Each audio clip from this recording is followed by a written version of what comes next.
welcome to Daily Red Devil for all of your latest Manchester United transfer news and talk. We're back, it is Friday, and there is some massive news to bring you around Manchester United today. But before we get into today's video, if you could do me a small favour, if you are watching for the first time, please subscribe, bottom right hand corner. I'm live every single day. And also give the video a like. Let's try and see 1,000 likes on this morning's episode. On the show today, we are going to be reacting to a story that apparently Manchester United have submitted a £60 million bid for Brentford's Bryan Mbeumo. We're also going to be talking about Martinez, who apparently, according to Fabrizo Romano, is in talks with Manchester United. We'll be talking about the future of Andre Onana. We are going to be talking about Gyökeres. We're going to be talking about Rashford. We've got loads and loads to get into on the show today. As always, I like to start off my videos with a question. I like to get you, the Manchester United fans, opinions on all of the big topics around the club we all love. And the question I have for you this morning is, believe it or not, in relation to Bryan Mbeumo. Now, would you pay 60 million for Bryan Mbeumo? That's the question. It's simple. I'm going to do a poll for the live chat. So anybody who's watching this video live will be able to get involved in this poll. The question is going to be this. Is 60 million a good price for Mbeumo? So obviously, if you're watching this video back on repeat, you can get your thoughts in the comment section. If you're watching the video live, there is obviously a live poll which you can get involved in. So I look forward to seeing what you guys all have to say. I read through all the comments. I reply to some of them. So yes. Okay, so let's start off with the Bryan Mbeumo story then, which is the one that has just broken today. This is coming out from Duncan Castles, who is a tier 1 journalist here in the UK. He reports for various different newspapers, including the Sunday Times, including others as well. And he reported late last night that Manchester United have offered a package worth more than 60 million euros to Brentford for Bryan Mbeumo. He then goes on to say that apparently Brentford are asking for at least £70 million to sell Bryan Mbeumo and would do everything possible to achieve that. Now, how does everyone feel about that? You can almost rectify your answer to the last question. Knowing that Manchester United have tabled a bid to Brentford from the very reliable Duncan Castles. He's a tier 1 journalist here in the UK. How do you feel about that? So 60 million package. So when he says 60 million package, that probably means they offered like 50 million up front plus 10 million in add-ons, right? So they won't have offered 60 million all in. Sorry, it would have been 60 million all in. Does that make sense? It wouldn't have been 60 million up front. It would have been like, we'll give you 45 this summer and 15 next summer, or something along those kind of lines. Obviously, we don't know the exact breakdown of the deal parameters, but effectively a 60 million pounds package. That'll be some installments, some bonuses, you know, that type of thing. And Brentford have kicked back on that and said, we want at least 70 million pounds. I mean, it's getting to quite a big amount of money now, isn't it? I think 60 million was kind of my happy place, if you like. I was feeling quite positive about 60 million. I mean, it's a lot of money, but he is only 25. He is Premier League proven. He got 20 goals in the Premier League last season and 8 assists, which, playing for Brentford, let's be honest, that's pretty amazing, isn't it? He averaged a goal or an assist every 171 minutes. So less than every other game he was getting a goal or an assist in the Premier League, which is very, very good. I think 60 million was kind of like my upper limit of where I think he's kind of valued at. I think 70 is maybe a little bit of a stretch too far. But, I mean, if this is the player Ruben Amorim wants, if this is the player that they've scouted all season and they think is the player they need, then I guess you have to go and get him. I do just worry a little bit that this could be one of those kind of transfer sagas that just drags on and on and on and on.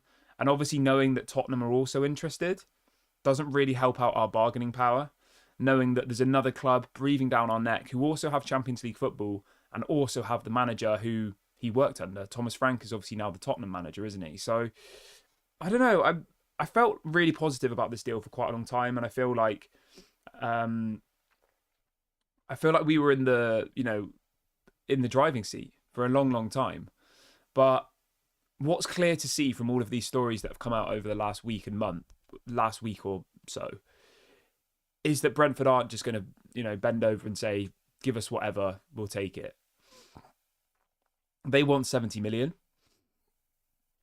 I don't think they'll get 70 million from Manchester United or from Tottenham. I think that's a little bit of a stretch too far. Just remember as well, right?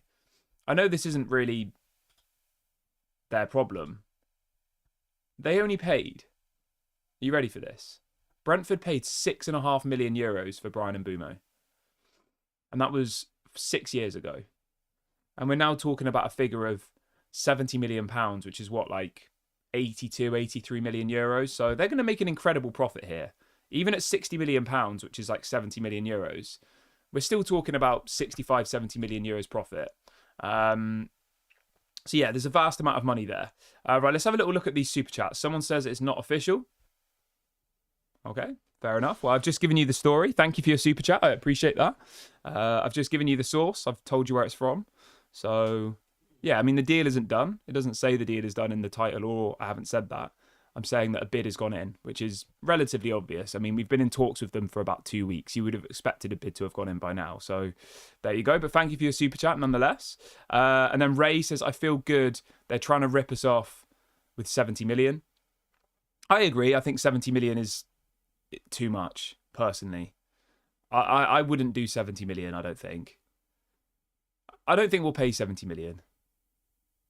I think it will be probably more closer to the 60 to 65 with add-ons. I mean, like somebody says in the chat, I think if we offered them what we paid for Cunha, we'd probably get the deal done. We paid 62.5 million for Cunha. I would say that Cunha and Mbeumo are probably, value-wise, on a level playing field. I don't know if you would agree with that. They're both the same age, both playing in the Premier League, both getting a similar amount of goals and assists. So I personally would not go a penny over £62.5 million, which is what we paid for Cunha, who had a release clause. So yeah, it's just one of those ones, guys, where it's going to be a drawn-out negotiation. There's no release clause. Brentford don't need to sell. I think he's got still quite a long contract at Brentford as well. So it's not like, actually, I think he's got 2 years left, which is still a long time. Yeah, he's got 2 years left on his current deal. So they don't need to sell right now. It's not like he has 6 months left on his deal or a year left on his deal. He's got 2 years left. They want 70 million. They're not going to get 70 million.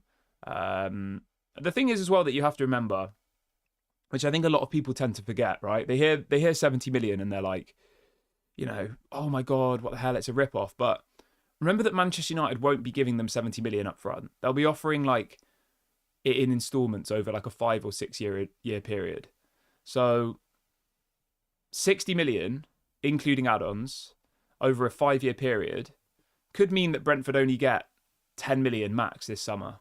If Manchester United have offered 50 million up front, say, with 10 million in potential add-ons, that deal would be structured over 5 years. So really all Manchester United are offering are 10 million this year, 10 million next. Do you see what I'm saying? So all we focus on is this 60 million figure and we go, oh, how have they rejected 60 million? That's such a lot of money. I mean, it is a lot of money, but for Brentford, they're losing one of their best players. They've just lost their manager.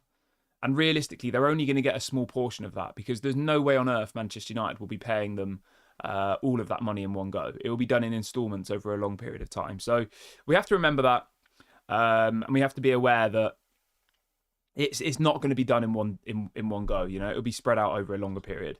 We've got another super chat coming in from Ray. Thank you very much, Ray. Hope you're doing well. Ray says, this is definitely going to ramble on. I hate the transfer window sometimes.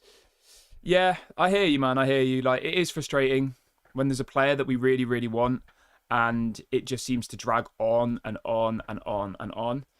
So, yeah, I get where you're coming from, definitely. And sometimes you just wish that we could fast forward to the end of the window and all of this was done. We have our team, we're playing our pre-season and we're ready to go. But at the same time, it is all part of the process. And I think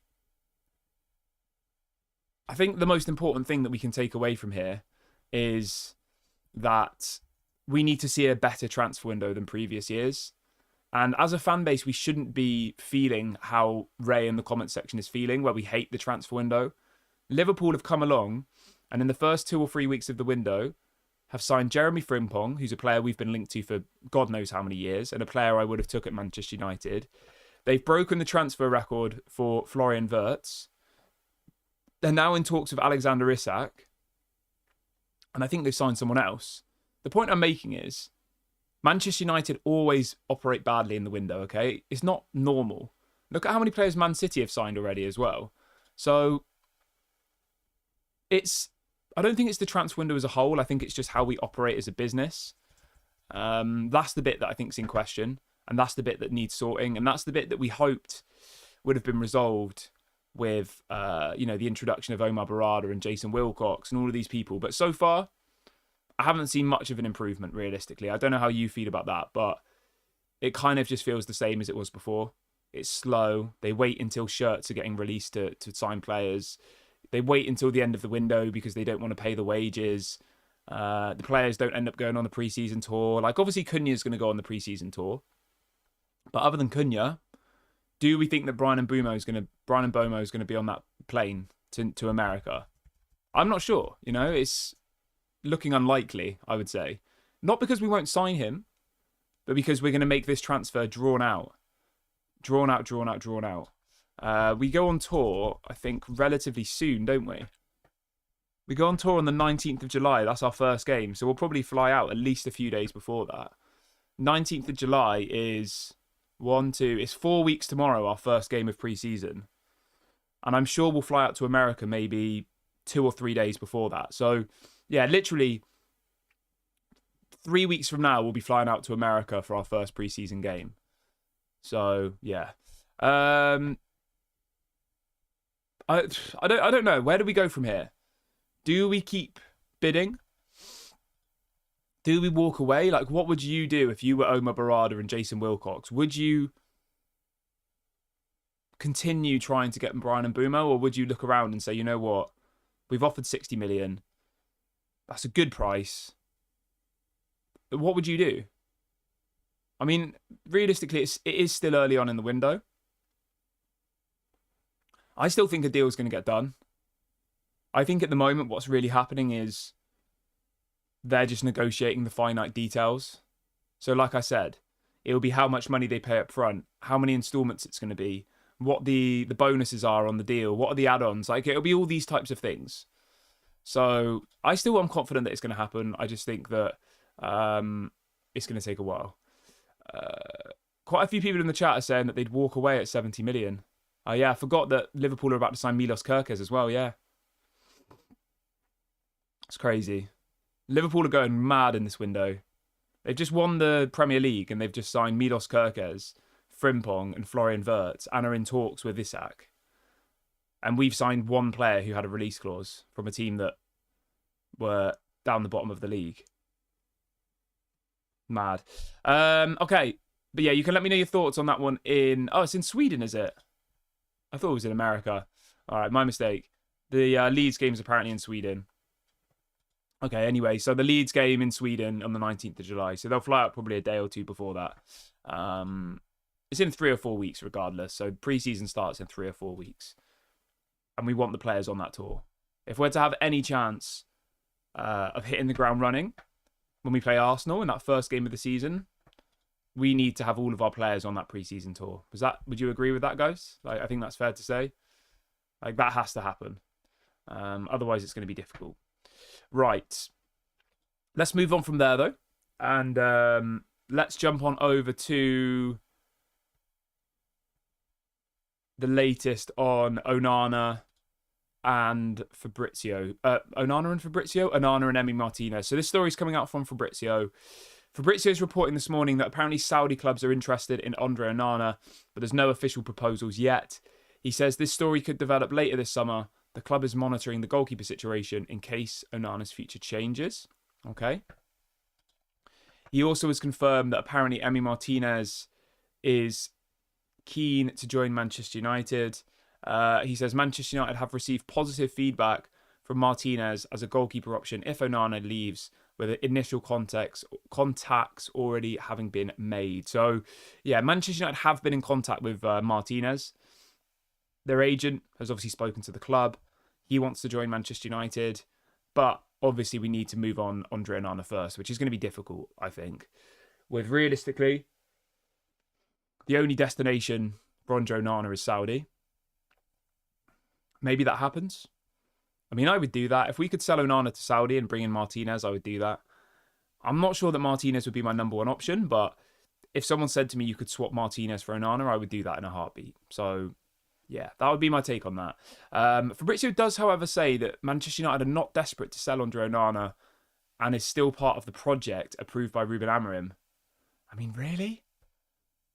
I mean, Fabrizio Romano putting out that Andre Onana is still part of the project and that's been approved by Ruben Amorim. I mean, I don't agree with that. Well, I mean, what do I know? Ruben Amorim's the manager. If it all goes to shit, Ruben Amorim's the one who's going to lose his job. So, you know, that's on him, isn't it? I don't understand how you can watch Andre Onana and think that he should still be part of the project. I'm not being funny. He is awful. And the weirdest thing about this is Ruben Amorim trains and watches these players in real life every single day. How could you come away from that and think this guy should still be part of our project? Maybe as like third choice goalkeeper. Obviously you can't because of his wages, but like I just don't get that at all. We've got another super chat coming in from Ray. Thank you, Ray. Ray says, it is Manchester United that takes the shine out of the window. When everyone else is signing players, we love negotiating for too long for players to come. I agree. I know the transfer window is usually such an exciting time. And Manchester United have this knack of draining the life out of the transfer window for Manchester United fans. You know, we always look forward to the window opening. It opens and then everyone's miserable. So, I mean, I remember like the first 2 or 3 days of the window being opened, like the community was so excited. Everyone was so like together. You fast forward like a week or two and people are already like frustrated. Like, what's going on? This is a joke. Yeah, I agree. It's annoying. And, you know, like we said a couple of minutes ago, when you see teams like Liverpool signing Milos Kerkez, Frimpong and Florian Wirtz in the space of a week after just winning the Premier League, and we're here scrambling, trying to get Bryan Mbeumo, it's a bit laughable, isn't it? But, you know, we just got to try and stay positive. We've got to hope that they know what they're doing. Am I convinced they know what they're doing? Not really. But, yeah, it is what it is, isn't it? Big ups to Fred as well, who's just gifted 5 memberships. Absolute legend. Everyone who's been gifted a membership, please do make sure you say thank you to Fred in the chat. Absolute legend. Just a quick one as well, guys. Can everyone who's joining today who is not subscribed, please subscribe to the channel. It really, really helps me out.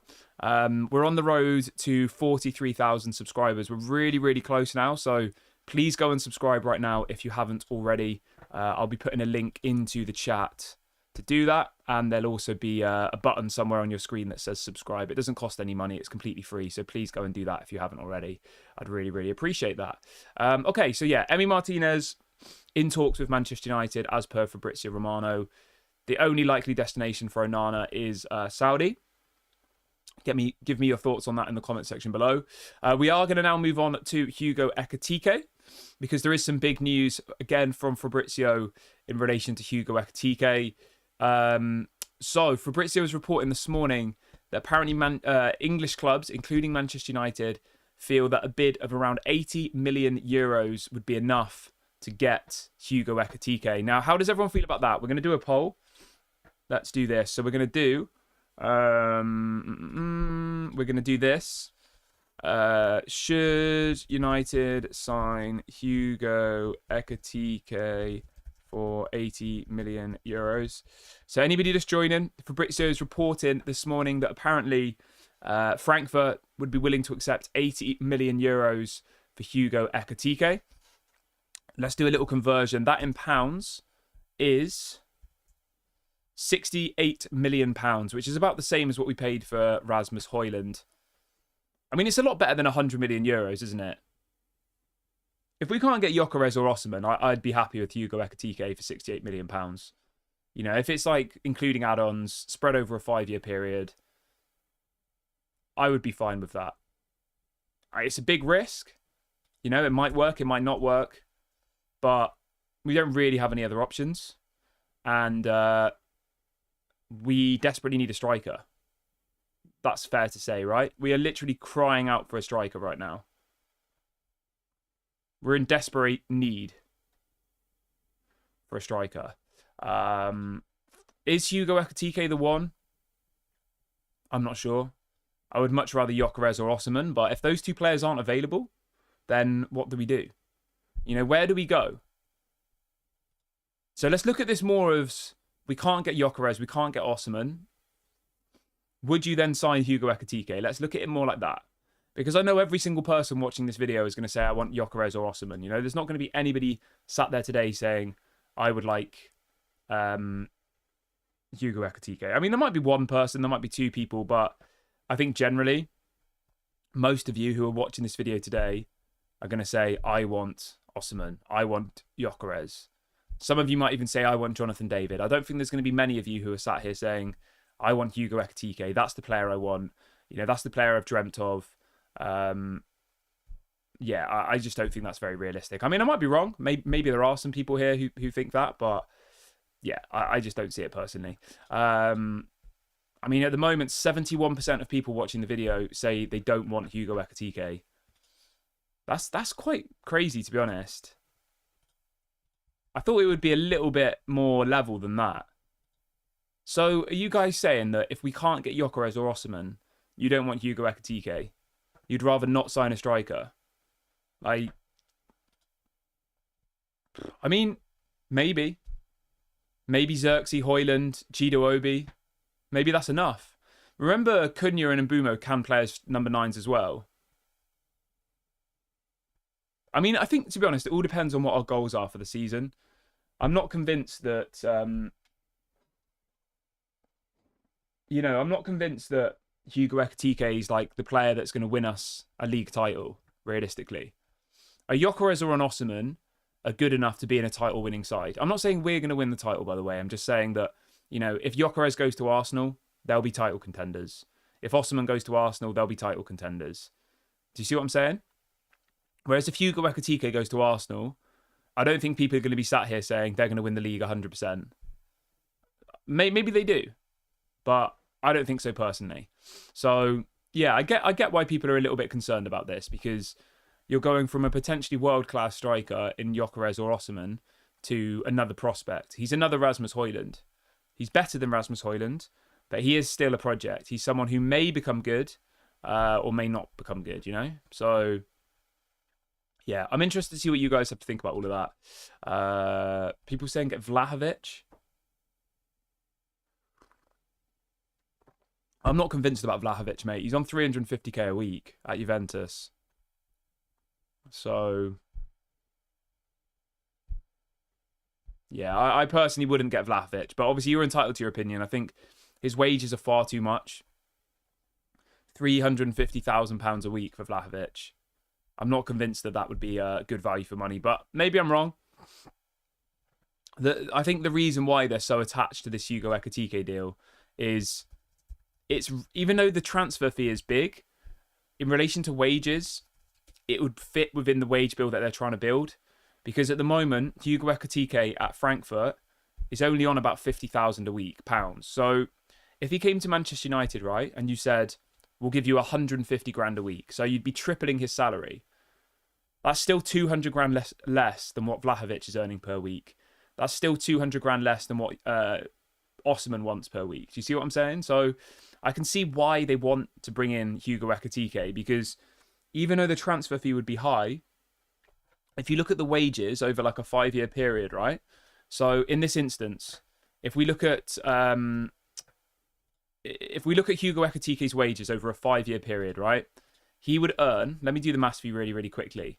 So over 5 years, if we gave him 150 grand a week, which is 3 times what he's earning at Frankfurt, Hugo Ekitike would receive £40 million in wages over a 5-year period, okay? Obviously, that's a hell of a lot of money. But let me do the same example with a Vlahovic or an Osimhen, who are on about 350. Over a 5-year period, those two players would earn somewhere around 95 to 100 million in a 5-year period. So can you see the difference there? Hugo Ekitike, you triple his wages, You say, welcome to Manchester United. Here's 150 grand a week. That's 3 times what you're on at Frankfurt. That would only be 40 million total over 4 years. Whereas if you make that same comparison with Osimhen or Gyökeres, sorry, not Gyökeres, Osimhen or Vlahovic, and you literally just give them what they're currently earning at the moment. So you don't give them a pay increase. You don't say, you're coming to Manchester United, we're going to give you more money, which we always do. You just say, here's your 350k a week. Over a 5-year period, that would be nearly 100 million in wages. So there's a 60 million pounds difference in wages. Does that make sense? Are you understanding? So realistically, to summarise really simply that part of the show, Osimhen or Vlahovic's wages, 100 million over 5 years, would cost the same amount of money as what the transfer fee plus Hugo Ekitike's wages would cost. So does that make sense? I think I've explained that quite well. So although people are like, oh, it's so much money, like, why would we do that? It's actually a lot less money than signing Osimhen or Vlahovic.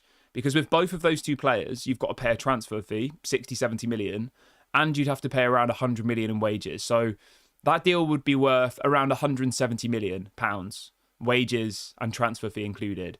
Whereas the Hugo Ekitike deal would be worth about 100 million over a 5-year period. Now, you could argue, if Osimhen comes in and scores you 30 goals in the Premier League 5 years in a row and you win the league, then you'll make that money back easily, right? But if he doesn't, then you're screwed. So I get the logic behind it, but I still think it's a big risk. And again, this is all just like a money thing, isn't it? They're just trying to save money. It's as simple as that. They're trying to save money. They're trying to get a player who's on less wages. And yeah, it's as simple as that, guys. Classic Manchester United. But yeah, I hope you guys find these bits of the shows useful. I think it's quite important to bring all of the context into a transfer, like the fees, the wages, because we can all sit here and say we want Osimhen, but we do have to try and understand. I know we don't like the owners. I know we don't like the way the club's run, but we do have to try and understand why they do certain things, and whether we like it or not, I think it is important to have some sort of understanding. So in this case, like I just said, the wages will be why they're looking at Hugo Ekitike. It's as simple as that. It's a money question. It's literally just because of money. There's no other reason. It's money and age. They see a player who is younger, who has a bigger resale value. Osimhen doesn't have a resale value. If he comes to Manchester United and is here for 6 or 7 years, right? At that point, he's probably worth 20 million after 6 or 7 years. He'll be in his 30s. He'll be 32, 33. Whereas Hugo Ekitike, he comes here for 6 or 7 years, he'll be in his prime. And if he continues to get better, he'll be worth more money and they can sell him for a profit. And that's all they're thinking about. It's about profit. It's not about now. It's not about competing for titles. It's not about winning, getting in the Champions League and competing for that. It's about what can they do that's going to make them money and save them money, So, yeah, unfortunately, that's just how the way our clubs run. We're not like a Liverpool where we go and spend 140 million on Florian Wirtz because why not? We're not like Manchester City, who in one window in January spent about 200 million on like, who do they get? They got Marmouche, they got that defender who never even plays. Like, they don't care. They're just throwing money around. Whereas Manchester United, it's like, what's the resale value going to be in 6 years? Oh, maybe his wages are cheaper. Let's go for him. It's very, yeah, we're penny saving effectively. We've still got 700 people watching the show this morning, which is fantastic. If you can all do me a favour, we've only got 200 likes on this video, so please make sure to drop a like if you haven't already. Let's try and get to 1,000 by the end of the stream. And I'm just going to have a check on our subscribers. We are one away from 45,000, guys. So if you are watching for the first time, please do subscribe. Let's get to 45k by the end of the video. Everybody who's not subscribed, go and do that right now. We've got a couple more stories to get through, so let's keep on going with this. We are now going to talk about Marcus Rashford. Oh, Marcus Rashford. So Ben Jacobs is reporting that apparently Al Ali would be a good option. He says Al Ali would be open to a deal for Marcus Rashford if he changes his mind. He also has some offers in Italy. I would love for Rashford to go to Saudi. I'm not going to lie. I would love it. Imagine how much money we would get for Rashford if he ends up in Saudi. 50, 60 million maybe? It's not going to happen. There's no way on earth Rashford's going to go to Saudi. He's just gonna hang around, and then he'll get another loan, probably to a Premier League club. We'll pay half of his wages. I mean, he is looking pretty bad at the moment, isn't he? Barcelona are obviously supposedly interested in him. They're now not going for him. He's just waited for Barcelona for them to reject him. It's looking pretty bleak, isn't it? I just don't want to have to talk about Rashford and Sancho ever again. You know, I just want those deals to be done.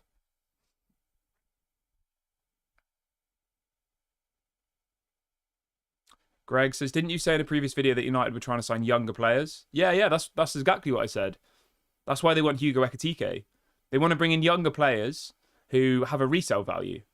And that's why they want Hugo Ekitike instead of Gyökeres or Osimhen, because they can bring in Hugo Ekitike, they can pay him a quarter of the wages that the other two players are going to demand, and then in 5 or 6 years' time, they'll potentially look to sell them. It's the same they did with Lenny Yoro, you know?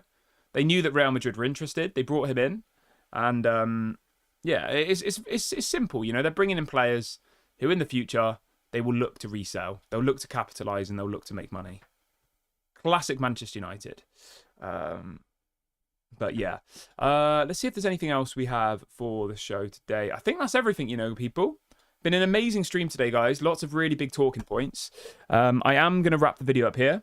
Thank you very much to everyone who has joined me on the stream today. I really, really appreciate you giving me your ears on this Friday morning.